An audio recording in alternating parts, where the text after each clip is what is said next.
Welcome to another video from Gweilo 60. Today we're going to be talking about what does Gweilo do during the day rather than make videos and drink brandy. Well, I wake up about 7:30 in the morning, roll over and give Wei Fong a big hug, but she usually just tells me, leave me alone. I'm sleeping because I'm the morning person, she's not. I get up and go for a shower and bounce Wei Fong out of bed. And we always go out for breakfast in the morning. Oh, we're going through a village here. This village has been slated for being taken off, what the Chinese call taken off. All these villagers will get high-rise apartments, money, and everything that goes along with losing their land to, I guess, the municipal government or private developers or whoever buys and develops the land, because there's not as many people here as a high-rise per capita per square meter type thing. It's a prime spot, and a friend of ours actually lives in here, so we know what's going on. Anyway, so we go out for breakfast, and usually soup, or this morning we had egg rolls and little baby baozi, which is one of my favorites. And breakfast, as I always say, costs about $2 per person. Yeah, it's like life is inexpensive here in China. We actually had breakfast up here on one of my videos here just lately. Okay. And then after breakfast, we hit the wet markets. Yes, we like to shop at wet markets. One of the reasons why I like to shop at wet markets is you get to interact with so many different people. You walk into a superstore in Canada and you're looking at a shelf with goods on it. You go and you get, I'm not looking at that, you get to look at a shelf. You don't get to talk to a person until you check out. In the wet market, every time you buy a little bit of vegetables or a little bit of meat, you're talking to a different business owner. Yes, you are. And those social interactions add to our day every day. This is old China, guys. This is 1970s. All of these buildings and stuff, except for the overpass up here, was built probably in the 70s, the Chairman Mao days. You notice that the kids are walking along, not a worry in the world. There's no drug addicts. There's no scumbags hanging out on the streets. Yeah. See, the people here police themselves. Oh, they do. And you don't want to be caught harassing the locals or the children or anything like that, because that would not be good for your health, guaranteed. A Gweilo can walk or drive his bike through a village like this, not a worry in the world. Why? Because this is one of the safest places in the world. And the villages, it's like walking back 50 years in this world. Look at the surroundings, the people, just the way it is. Anyway, so we go to the wet market and we buy everything that we need for supper, and we shop every day. We don't stock up in our fridge at all. Yes, and then I take Wei Fong home to put everything away, and Gweilo hits the gym. I hit the gym for at least an hour and a half every day. I get comments that say, Gweilo, you're drinking all that beer, you're eating all that fatty steak and drinking brandy. How the hell do you keep in shape? Well, it comes from, there's no reason to not be able to make it to the gym every day. It could be raining, it could be 50 freaking degrees above, and you're sweating your ass off, and that's not a reason to not hit the gym. There's no reason not to hit the gym. That's how I stay in good shape. And yeah, when I'm in China, I'm in the best shape of my life. Why? Because I walk all the time. We're out and about. I leave the house at 8:30 in the morning, and I don't return until supper time, until there's food on the table type thing. Why? Well, because I look at living in China as an exciting thing for me. It's I'm so bored with Canada. When I'm in Canada, I hang out. I don't do anything. Yeah, I had a gym membership, but because I got to drive across town and not walk to the end of my block. I got bored with it really quick, and I just didn't bother with it. Plus, I was spending a lot of time taking care of Wei Feng when she was going through chemo and radiation, so it wasn't the same as it is here. Oh, by the way, she's doing great. I lost my train of thought there for a second, guys. It's not my fault. I'm a guy. It's the way it is. Anyway, so I go to the gym, and then I usually make videos like this in the afternoon. I spend a lot of time out and about thinking of ideas for videos showing you, the viewers, what China is really like. And probably one of the easiest ways to show you what China is really like is to drive through China like I'm doing right now, and just show you the way people are, the way they live, what they drive, you know, the kids coming and going from school, the sweepers on the street, just everything that is China.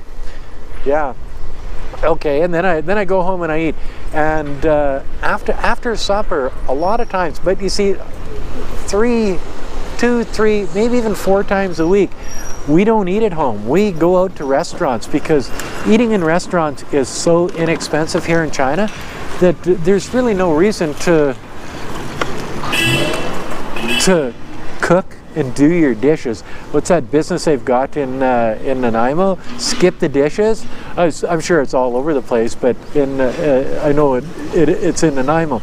Skip the dishes, because why would you want to work cooking supper when you can go out for $10 or $15 for the 2 of us and get somebody else to cook and clean and do all of that stuff for you? So now we you know, 2, 3, 4 times a week.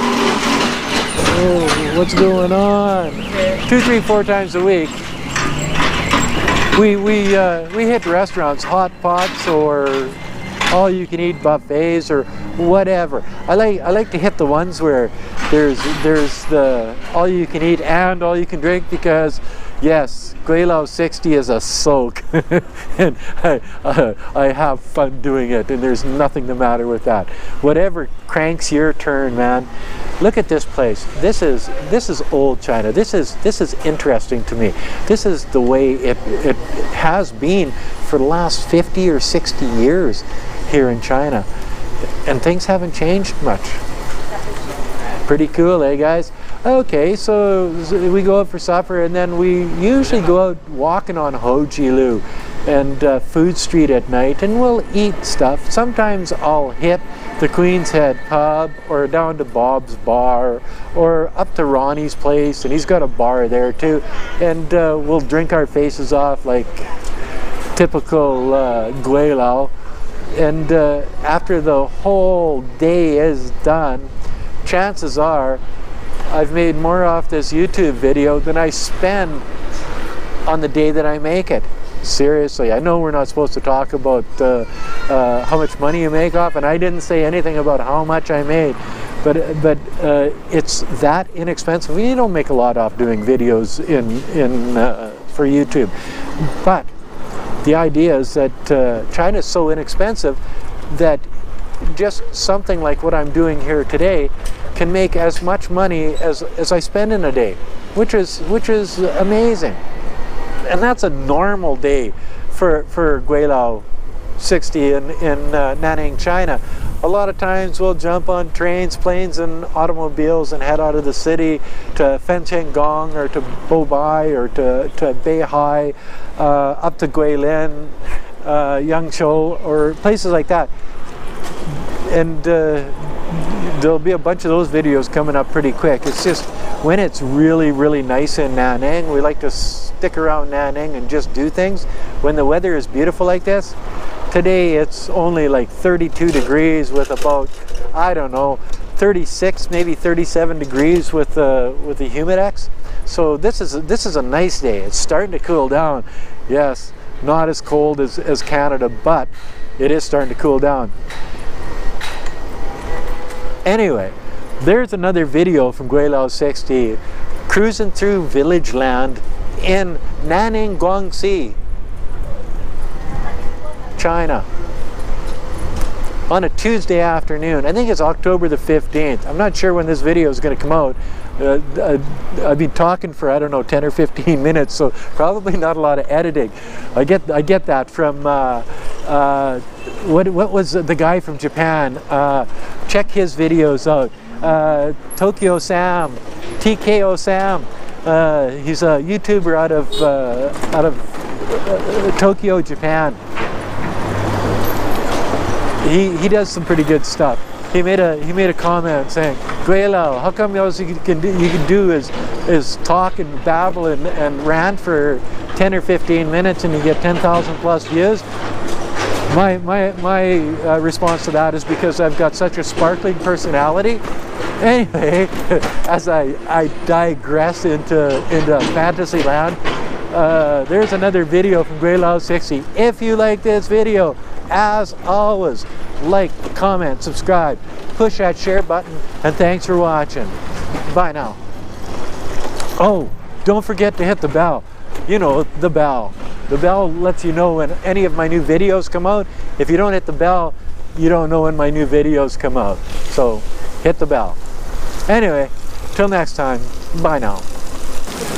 That village I just drove through, this is part of the village land, and this is why, and this is in the middle of Nanning City. You can see the high-rises all around. This is one of the reasons why they want the land, is because it's farmland. It's in the middle of the city, and it's worth a lot more with high-rises on it than it is with just growing vegetables. You don't see this in the city very much anymore. This is sort of a unique place in Nanning City, and this is about 3 or 4 blocks away from Guangxi University, so we are sort of in the middle of the city. Amazing, eh? And then you look at the back here, and yes, village land. This is where they make their living, is off their land. Up until now. Now these villagers are going to be rich. Why? Because they get a new apartment, they get paid monthly, they don't have any condo fees. Yes, life will be good for them. They'll probably get 2 or 3 apartments, be able to live in one and rent a couple of them out for money forever type thing. So there you go. A village and farmland in the middle of Nanning City. Over 7 million people. Cool, eh?